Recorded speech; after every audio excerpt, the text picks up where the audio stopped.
What a wild week it has been. Honestly, when we look at the government shutdown, you typically would think that the markets would usually go down.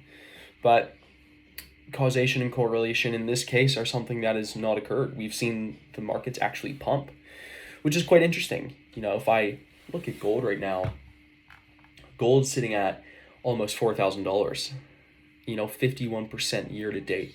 Typically, gold has been used as a hedge in your portfolio to hedge against recessionary times, but now we've got gold at almost $4,000, and you've got the stock market at 6,700 as well, which is also an all-time high. And then today, you also get Bitcoin at 126,000, another all-time high. And it makes you wonder, what's going on. Are retail investors and institutions losing faith in the US economy? And so they're starting to move to their more risk-averse assets. Gold has outperformed the S&P by twice as much. The S&P is up about 15%, gold's up about 51, so almost 3.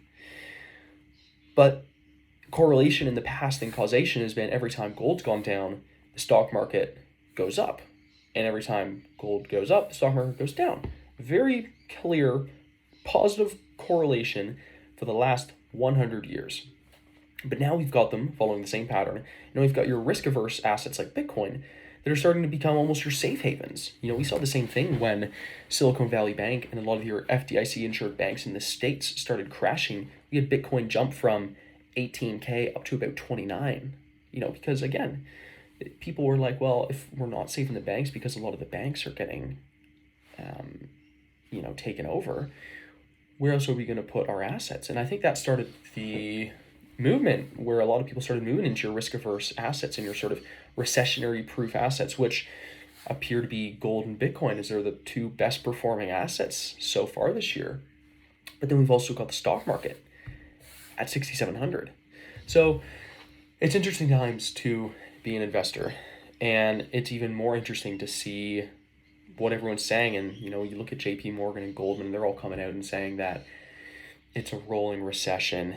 The tariffs are actually turning out to be reasonably good for the country, making the US net imports. And so what you start to see is, if you look at the US GDP growth grew several percent in the last quarter. So I think, when you look at everything as a whole, it's an interesting time to be alive and be an investor, but it's even more interesting to just see and be on the battlefield and figure out where the next advantage and opportunity is.